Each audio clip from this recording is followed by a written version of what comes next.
자, 안녕하세요. 2022학년도 대진여고 고1 수학 내신을 좀 분석하고 학습 전략을 말씀드릴 CNK 수학학원의 강동형이라고 합니다. 반갑습니다. 자, 일단 총평부터 말씀을 드릴게요. 대진여고 고1 첫 번째 시험이었죠. 첫 번째 시험인데 전체적인 난이도는 전반적으로 중상 정도 난이도입니다. 좀 구체적으로 보면은 중위권이 볼 때는 조금 쉽다고 느껴지진 않아요. 왜냐면은 일단 계산 압박이 조금 있기 때문에 자, 21문제가 출제되었거든요. 21문제인데 시험 시간이 50분이니까 거의 뭐 한 2분 서술형 문항도 있으니까 그 정도의 해결을 해야 되는데 문제가 조금 계산량을 요구하기 때문에 시간이 좀 부족할 수 있어요. 그리고 전형적인 문제라고 생각했는데 약간씩 변형을 했어요. 숫자라든지 아니면은 뭐 기억, 니은, 디귿 이렇게 합답형으로 문제를 약간 변형을 해서 완벽하게 알지 않으면은 오답이 나오도록 그렇게 좀 유도를 했어요. 그래서 조금 중위권이 볼 때는 조금 쉽지 않고 조금 시간 부족상 뒤에 못 푸는 문제도 있을 수가 있어요. 근데 상위권 입장에서는 좀 풀만해요. 왜냐면은 참고서라든지 이런 것에 전형적인 문제들만 좀 출제가 되었거든요. 거기에서 살짝 변형을 했는데 상위권 학생들이라면 그 정도 변형은 충분히 해결할 수가 있다고 생각이 드니까 충분히 풀만했고, 대진여고 같은 경우에는 항상 그 스스로 이제 교사들이 이제 만드는 자작문항이 있거든요. 근데 자작문항이 이번에는 없었어요. 두 문항 정도가 원래 자작문항인데 그게 없었고, 그 두 문항이 뭘로 대체되었냐면은 시중 문제집에서 나왔어요. 시중 문제집 올림포스 EBS에서 나오는 올림포스가 있는데 거기서 이제 그대로 숫자도 그대로 이제 나왔거든요. 근데 이거는 뭐 내년에 풀 때도 올림포스에서 나오겠다 이런 뜻은 아니고요. 무슨 말이냐면 자작문항을 안 넣는 대신에 조금 학생들이 잘 보지 않는 참고서에서 거기에서 이제 어려운 문제를 하나 발췌해서 낸 것 같아요. 그래서 이거 같은 경우에 상위권 입장에서는 되게 이제 좀 초미의 관심사죠. 근데 올림포스를 못 본 학생들은 확실히 불리하고 만약에 그걸 본 학생들은 굉장히 유리한 건 맞아요. 근데 조금 정확하게 공부를 했다라면은 상위권이라면은 충분히 해결했을 수도 있어요. 하여튼 안 봤으면은 조금 손해는 봤을 거다 이런 거고, 그리고 이제 등급컷 같은 경우에 대진여고가 공부를 좀 잘하는 애들이 모여 있죠. 최근에 더더욱 이제 그런 경향이 좀 심해지는데 등급컷은 한 문제에 서술형 정도 감점된 6점에서 8점 사이 정도가 1등급 컷이 이제 잡힐 것 같고, 그 이후에는 전부 한 문제 정도 단위로 등급 컷이 결정될 것 같아요. 완전히 극상 난이도 정도 문제가 없기 때문에 1등급 컷은 조금 높게 설정이 됐죠. 근데 그 이후에 등급 컷이 이제 잘 2등급, 3등급, 4등급 이렇게 누적적으로 잘 분포가 되는 그런 시험인 것 같아요. 자, 그러면 개별 문항들을 좀 볼 텐데 제가 일단 난이도를 이렇게 임의로 5단계로 분류를 했습니다. 그러니까 1, 2, 3, 4, 5 해서 1은 하, 그 다음 중하, 중상, 상 이렇게 얘기를 할 거고, 흔히 말하는 시중 문제집 있잖아요. 뭐 센 비스텝이라든지 뭐 시너지에 있는 일반 유형 편 있는 그런 문제들은 이제 중으로 이제 기준으로 해서 이제 설명을 좀 드릴게요. 시중 문제집 난이도 정도 되는 문항이 21문항 중에 9문항 정도 출제가 됐고요. 그 다음 이걸 약간 변형한 문제가 21문항 중에 10문항이에요. 그러니까 여기서 다른 학교 같은 경우에는 뭐 중하라든지 하 이런 교과서 기본 개념 문제가 뭐 한두 문제는 있는데 그런 문제는 아예 없다는 거죠. 아예 없다는 거고, 중 정도 난이도로 계속 문제가 나오고 그 다음 조금 변형해서 나오고 이렇기 때문에 만약에 한번 스텝이 꼬인다, 문제를 풀다가 한번 꼬이게 되면은 굉장히 시간 압박을 많이 받는 그런 시험이었습니다. 이러한 출제를 변형해서 냈잖아요. 시중 문제집을 이렇게 변형해서 냈는데 어떻게 변형을 했냐면은 이게 완벽하게 이해했는지를 평가하도록 변형을 했습니다. 다시 말해서 수학 문제 풀 때 조금 끄트머리가 약간 애매하더라도 답을 내면은 맞고 넘어가는 경우가 꽤 있거든요. 일반 문제집에서. 그러니까 풀듯이 풀면은 그냥 되는데 여기서는 좀 변형을 했기 때문에 풀듯이 풀면 뭔가 이상한 거예요. 그래서 조금 틀리던다든지 아니면 합답형으로 이제 문제를 변형을 했어요. 기억, 니은, 디귿 이렇게 선택지를 선택하도록. 그러면 원래는 한 문제를 물어봐야 되는데 기억, 니은, 디귿을 물어보면 세 문제를 물어볼 수 있거든요. 그러니까는 역시 또 학생들 입장에서는 생각할 게 많아져서 조금 어렵게 느껴질 수가 있고요. 그리고 이러한 9문항 중에서도 그냥 비스텝에 있는 전형적인 문항을 가져온 건 맞는데 그 중에서도 계산량이 좀 있는 걸 가져왔어요. 계산량이 좀 있는 걸 가져왔기 때문에 조금 어렵게 느껴질 수도 있고, 이렇게 살짝의 변형이 중위권 입장에서는 이거 새로운 문제 같은데? 이런 느낌을 줄 수도 있습니다. 다시 말해서 상위권에게는 이 문항 정도는 쉽게 풀 수 있고, 역으로 말해서 이걸 못 풀면 상위권 될 수가 없죠. 그런데 중위권한테는 좀 어렵게 되겠다. 그리고 앞에서 말씀드렸다시피 최고 난도 두 문항이 자작 문항이 아니라 그냥 올림포스에서 그대로 나왔다. 이 정도 특징이 있겠습니다. 자, 이거는 이제 문항 번호별로 선생님이 이렇게 정리를 한 건데, 여기 앞에 아무것도 없는 거는 시중 문제집 그냥 그대로 나왔다고 생각하시면 되고요. 여기 있는 이제 멘트들이 있는 것들은 전부 약간씩 변형을 한 거예요. 약간씩 변형을 한 거고, 또 여기에는 또 좀 비어 있죠. 지금 보다시피 뭐냐면은 그래도 객관식 초반 그리고 주관식 초반, 서술형 초반에는 조금 난이도가 낮은 편에 속해요. 그래서 실제 난이도는 11, 12, 13, 14, 15 여기에 좀 많이 몰려 있거든요. 많이 몰려 있기 때문에 여기가 잘 해결이 안 되면은 배점이 높은 서술형부터 좀 처리를 하고 다시 돌아오는 이런 전략도 좀 중요할 것 같아요. 자, 그러면 선생님이랑 이제 하나하나 문제집을 보면서 문제를 실제로 볼 거예요. 문제를 보면서 얼마나 비슷하게 나왔는지 선생님 앞에서 주장했던 바를 지금 이제 보이려고 합니다. 구체적인 문제를 통해서. 자, 이거는 이제 서술형 19번 문항인데요. 이거는 그냥 전형적인 문제예요. 전형적인 문제. 즉, 어느 문제집을 봐도 되는 건데, 선생님이 여기 뭐 센하고 1등급 수학에 있는 비슷한 문제를 그냥 뽑아왔어요. 자, 여기 보면은 숫자가 1인데, 숫자 3. 그러니까 나머지 숫자들은 다 같죠. 그리고 여기에 알파를 넣었더니 베타 나온다. 두군 알파 베타를 했을 때 알파를 넣으면 베타 나오고 베타가 넣으면 알파 나온다. 거의 동일합니다. 이거는. 그러니까 이 정도 스타일의 문제는 뭐 1등급 수학에서 나왔다. 이게 적중했다. 이렇게 말하기도 좀 민망해요. 왜냐하면 모든 문제집이 있기 때문에. 그래서 이걸 못 보면은 그냥 본인이 이제 비스텝 정도도 해결을 못 한 거야. 그러니까 이 정도로 그대로 나오기도 합니다. 알겠지? 모든 문항이 다 변형되고 어려운 건 아니야. 라는 걸 보여주기 위해서 선생님이 일단 가지고 온 거고. 자, 그 다음 마찬가지예요. 여기도 이제 10번 문항인데 t에서 t 플러스 1이라는 이 구간이 있는 거고 2차 함수가 있거든요. 자, 여기도 a에서 a 플러스 2로 이제 구간의 길이가 일정한데 이거는 1이고 이거는 2라는 차이점. 그랬을 때 최소값이 2일 때 모든 상수 a의 곱슨. 뭐 이거는 똑같은 표현이에요. 이게 최대값이 6일 때 모든 실근의 곱슨 이렇게 되니까 이거는 그냥 내용상 완전히 같은 문제라고 봐도 됩니다. 자, 얘는 아셈 하이라는 문제집에서 맞는데 뭐 요 정도 문항도 그대로 그냥 출제됐다 보시면 되고, 그 다음 자, 이거는 이제 제일 마지막 문항이지. 21번인데 서술형 문항 제일 마지막 문항 보통 어렵다고 생각을 하는데 요번 시험 같은 경우는 그렇게 어렵진 않았어요. 이거에 지금 센에 있는 문항하고 똑같거든요. 센 이건 비스텝입니다. C스텝 아니에요. 비스텝입니다. 21번 제일 마지막 문제인데도 자, 각 자릿수 제곱의 합이 97이고 여기도 각 자릿수 제곱의 합이 40이고 숫자만 바뀌었죠. 그리고 1의 자릿수의 합과 1의 자리와 10의 자리를 바꾼 것, 1의 자리수와 10의 자리수를 바꾼 것이 처음 수보다 88일 때 이렇게 된 거고, 얘는 45만큼 클 때 이렇게 됐죠. 그러니까 이거는 뭐 차를 갖다가 합으로 바꾼 것에 불과해서 거의 같은 맥락의 문제라고 보면 돼요. 2차 방정식 활용인데 이것도 좀 쉽게 나왔습니다. 자, 그 다음 자, 여기 20번 문항인데 20번 문항도 자, x가 a보다 작을 때 2차 함수의 최소값이 8이래요. 자, 이거는 지금 구간이 a는 아니지만 요렇게 최소값이 5래요. 요렇게 최소값을 정해주고 그때그때의 케이스를 따지는 문제들이 있거든요. 이거는 모든 문제집에 다 있습니다. RPM을 선생님 예를 들어 가져왔는데 이건 완벽하게 일치하진 않는데 여기 들어가는 사고방식이, 그러니까 최대 최소가 달라지는 꼭 시점을 경계로 케이스를 나누는 이런 사고방식이 굉장히 전형적인 문제이기 때문에 역시 뽑았어요. 자, 지금까지 얘기한 건 뭐냐면은 전형적인 문제 있잖아요. 참고서, 어떤 참고서도 상관없어요. 센이든, 마플 교과서든, 시너지든, 고쟁이든, RPM이든, 일품이든, 1등급 수학이든. 물론 이 두 개는 약간 난이도 있다고 생각이 들죠. 근데 요 수준에서도 충분히 문제가 해결되는 것들을 본 거예요. 알겠죠? 자, 이제 다음 문항들 좀 볼게.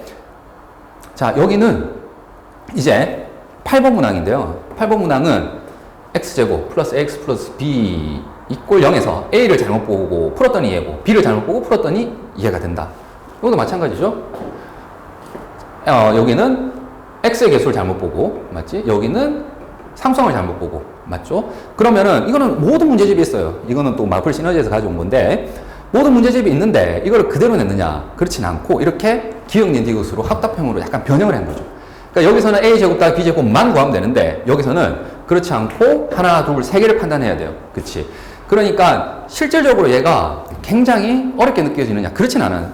전형적인 문항인데 합답형으로 변형을 함으로 인해 가지고 약간의 복잡성을 좀 추가한 거죠. 그러니까 이 정도 변형은 한 문항에서 3개 정도를 물어보고 싶을 때 할 수 있는 건데 이러한 변형이 좀 자주 나왔다는 거예요. 그래서 지금부터는 이렇게 변형한 문항들을 좀 볼 거예요. 합답형으로 변형한 겁니다.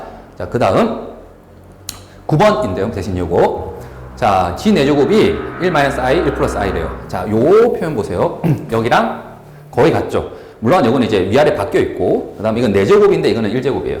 그리고 난데 요 뒷부분이 좀 더 중요한데, 얘는 G의 1제곱, G의 2제곱, G의 3제곱 해서 순서대로 갔고요. 얘는 어떻게? 홀수 번째만 한 거예요. G의 1제곱, G의 3제곱, G의 5제곱. 맞니? 이런 식으로 또 변형을 해버린 거예요. 그러면 이거를 풀 때 썼던 아이디어 있죠? 걔랑 얘랑은 사실 같아요. 맞니? 근데 홀수 번째만 주어졌을 때 합을 구하라고 하게 되면 또 학생들이 당한단 말이에요. 그러니까 이렇게 부분적으로 물어보는 물음을 변경해서 또 질문을 줄 수가 있습니다. 그러면은 학생들 입장에서 또 낯설게 느껴지거든. 그러니까 공부를 할 거면은 확실하게 좀 해줘야 돼요. 대신 요거 같은 경우에는. 그래서 선생님 하고 싶은 얘기는 정말 그 어려운 문제집 있죠.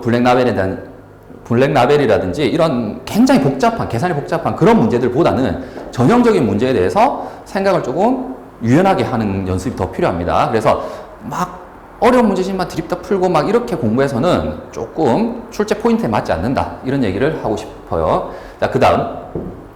자, 12번인데요. 12번은 x제곱 이꼴 8의 한항으로는 오메가라고 하자라고 했는데, 보통 문제집은 보면 x제곱이 이꼴 1을 한항으로는 오메가라고 하자 해서 모든 문제집이 지금 이런 식으로 다 돼 있어요. 모든 문제집이. 그런데 지금 대진요구에서는 이거를 8로 변경을 했어요. 자, 그러면은 학생들 입장에서 낯설게 느껴지죠. 그러나 이 문제를 풀었었던 아이디어와 얘를 푸는 아이디어는 완전히 동일합니다. 완전히 동일해요. 그런데 시험장에서는 이런 변형조차도 조금 낯설게 느껴져서 훈련이 안 돼 있으면은 내가 풀었던 게 아닌데 하면서 포기를 하게 되는 그런 일이 벌어지죠. 지금 보면은 굉장히 전형적인 물음들이에요. 기역, 니은, 디귿은 거듭 제곱을 물어본다든지, 여기는 이제 세제곱인데 6제곱 이렇게 물어보잖아요. 그럼 마찬가지예요. 6제곱 물어보고, 그 다음에 그놈의 켤레 복수수인 오메가 바와의 관계를 물어보는 이런 물음들은 굉장히 전형적인 문제거든요. 그런데 여기서 이렇게 숫자를 살짝 바꿈으로 인해가지고 학생들에게 낯설게 느끼게 한 겁니다. 자, 그래서 지금까지 보면은 약간의 부분 변경을 합니다. 오케이? 그러면은 셈, 마풀, 고쟁이 이러한 시중 교재 있잖아요. 요거를 있잖아. 정확하게 좀 풀어주고 그 다음에 거기에서 관련된 변형 문제들 있죠. 그런 문제들을 조금 다뤄줘야 되는 거야. 되겠니? 자, 그러면 이제 마지막 가장 최상 난이도로 나온 문제를 볼게요. 자, 이거는 좀 시시합니다. 보세요. 얘랑 얘는 완전히 똑같은 문제예요. 맞지? 숫자도 똑같아요. 차이점이라고 하면 여기에서 F0이 없네. 맞지? F0이 없죠. F0이 없고 완전히 똑같은 거예요. 맞습니까? 그러니까 올림포스에서 그대로 나왔다고 보면 돼요. 그러면 올림포스를 본 학생은 굉장히 유리하죠, 얘는. 그치? 그래서 자작문항이 없고 올림포스에 냈는데 요 정도로 똑같이 냈습니다. 알겠죠? 그러면 우리가 또 내신 대비를 할 때 그러면은 이번에는 어떤 문제집에서 나오지? 그렇게 막 고민해서 찾아다니지 마시고, 알겠지? 수학 실력을 기본적으로 키운다고 생각하고 공부하시고, 이렇게 똑같은 문제가 나오면 굉장히 나이스하고 행운인 거예요. 행운인 거고, 요걸 막 찾아 헤매서 하는 공부는 좀 선생님 비추천합니다. 막 못 봤더라도 충분히 풀 수는 있어, 알겠지? 물론 본 학생은 훨씬 유리합니다. 자, 그 다음 얘죠? 얘도 올림포스에서 나왔고, 숫자가 똑같죠. 완전히 똑같죠. 완전히 똑같습니다. 그리고 이거는 최대를 물었는데 얘는 최소를 물었죠. 이 정도 차이가 있는 거고, 이 문제가 왜 그러냐면 얘는 만약에 풀이 방법이 정해져 있는데 그렇게 풀지 않으면 이거는 시간 안에 못 풀어요. 계산이 굉장히 복잡해져서 일단 이 문제를 푸는 아이디어, 대칭식에 대한 아이디어가 없으면 굉장히 힘들거든요. 다시 말해서 안 풀어보면 이것도 약간 손해예요. 오케이? 자, 그러한 문제가 역시 출제됐다. 그래서 최상 난이도로 선생님이 선택을 한 거예요. 자, 그러면 자작문항이 이번에는 없었는데 선생님 생각은 그래. 너희가 시험을 쳐서 등급을 이제 잘 나눌 때 1등급 안에서도 나눌 필요가 있을 때가 있어요. 그러니까 1등급 인원수가 넘어간다든지 그러면은 난이도를 올리기 위해서 자작문항을 분명히 넣을 거야. 근데 이제 첫 시험이고 이러다 보니까 아마 자작문항을 넣지는 않았던 것 같아. 원래 대진요구는 자작문항 그리고 변형 때문에 굉장히 성적이 좀 낮고 학생들이 힘들어 하잖아. 그래서 언제든 자작문항이 나올 수 있다. 그러니까 자작문항이 나올 능력을 키우는 거지, 어떤 참고서에 나올까 이 참고서를 고민하지 마세요. 알겠지? 그래서 진짜 수학 실력을 키우도록 하세요. 왜? 최상 정도 되려면은, 그치? 자, 그러면 지금 내신 문제를 쭉 살펴봤는데 결과적으로 어떻게 대비를 해야 되느냐? 대진 요구 시험을 기본적으로 뭐 당연한 소리를 할 수밖에 없어요. 수학 실력을 늘리는 방향으로 공부를 해야 됩니다. 그러니까 이 학교에만 굉장히 효율적인 어떤 방법이 존재할 거라고 생각은 하지 마세요. 하지 마시고 실력을 늘리는 공부 방법을 해야 시험 난이도에 어떻게 나오든 간에 다 대비를 할 수 있는 거죠. 그럼 당연한 얘기니까 구체적으로 어떻게 방안이 있으면 되느냐라고 했을 때 너무 고난도 문제집을 고집할 필요는 없어요. 지금 보면 알겠지만 시중 문제에서 조금 변형한 거거든요. 그러니까 뭐 나는 아직까지 기초가 부족한데, 다시 말해서 시중 문제집 있잖아요. 시중 문제집 뭐 센이 됐던 뭐 고쟁이가 됐던 그러한 문제집을 정확하게 풀 수 있어야 돼요. 일단 기본 문항들을 뭐 C스텝까지 아니더라도 알겠지. B스텝이라도 정확하게 풀고, 그 다음에 선생님 추천한 것은 학평 기출 문제를 보세요. 모의고사 문제. 모의고사에서 썼던 아이디어라든지 이러한 것들이 우리가 내신에서 굉장히 많이 반영되거든요. 대진요구는 특히나.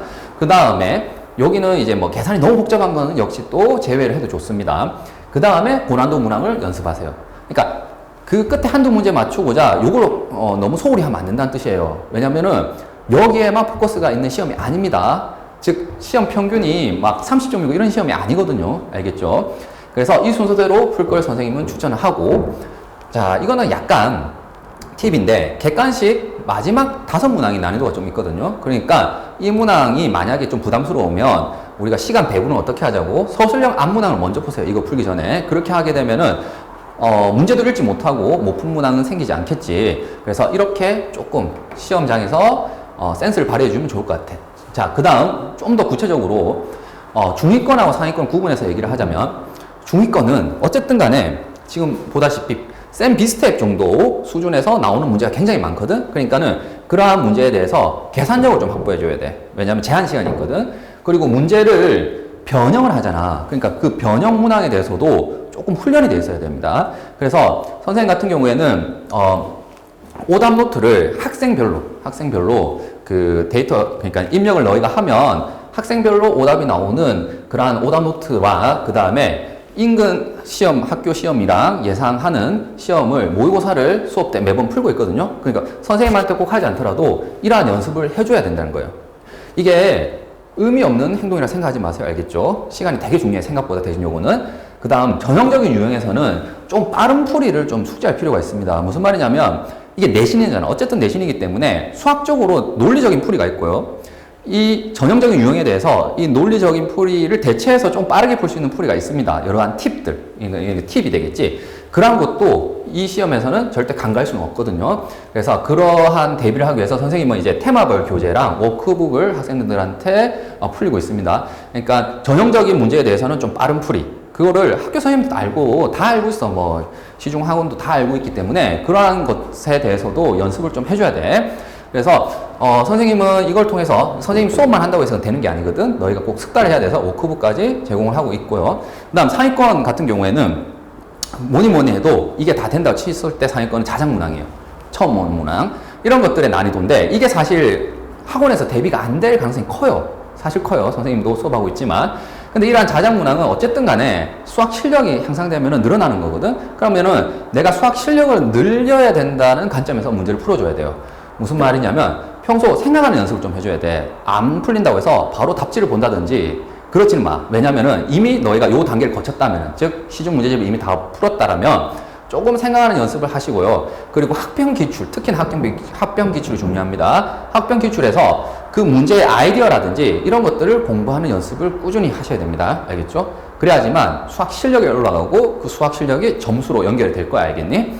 자, 그리고 조금 주의할 거는 뭐냐면 학평에서도 마찬가지인데 계산이 너무 많은 거 있어. 그리고 블랙라벨에서도 너무 많거나 또는 이제 원칙적으로 풀면 계산이 굉장히 많은데 선행해서, 즉 다음 뭐 교과에 있는 걸 땡겨서 쓰면 굉장히 간단하게 풀리는 그런 풀이들이 있거든. 그런 것들은 좀 배제해서 풀어야 돼. 그러니까 이거를 선별하기가 너희가 참 힘들지. 그래서 선생님이 좀 시간을 많이 투자해서 단원별 30문항 정도를 항상 선별을 해서 만점 완성 교재에 넣어서 수업을 하고 있어요. 그래서 이러한 서론 문항은 학평에 나왔던 굉장히 수학적으로 중요한 아이디어라든지 또는 이제 고난도 참고서에 있는 블랙 라벨이라든지 1등급에 있는 문제 중에 계산이 너무 안 복잡한 거, 아이디어가 좋은 거, 그런 거를 조금 응용을 해서 지금 단원별로 만들어 놓고 있거든. 그래서 이것까지 해서 준비를 하면 될 것 같아요. 자, 그러면 자, 이게 왜 그러냐면요. 학교 선생님들도 대진요구 같은 경우에 내신 문제를 낼 때 학생들의 수준을 적당히 고려해서 내는 것 같아요. 무슨 말이냐면은 학평에 30번 있잖아요. 이런 거 계산 굉장히 많이 걸리는 거. 그런 거를 막 시험 문제 하나 잡아놓고 이렇진 않아. 알겠지? 그러니까 그 문제 푸는 중요한 아이디어, 그리고 그 단원 교과가 있으면 인수분해 단원이라면 인수분해의 중요한 아이디어 있잖아요. 그 굉장히 수학적으로 중요한 그러한 문제에서 약간 응용된 문제가 나오는 거지, 굉장히 여러 단원에 있는 복합적인 아이디어를 막 요구하는 그러한 문제는 안 나옵니다. 그리고 이건 몰랐지 짠 이런 식으로 해서도 출제되지는 않아요. 알겠지? 그러니까는 너무 어려운 문제집에 매몰되지 마세요. 알겠죠? 차라리 뭘 해야 될지 모르겠다 하면은 그냥 학병 기출을 푸세요. 알겠죠? 학병 기출을 푸시는 게 가장 효율적일 것 같습니다. 선생님이 이제 개별 문항에 대해서는 해설 강의를 뒤에 올릴 겁니다. 올려져 이미 있을 거야. 해설 강의를 통해서 공부하는 데 도움이 돼서 모두 좋은 결과 받길 바랍니다. 예, 감사합니다.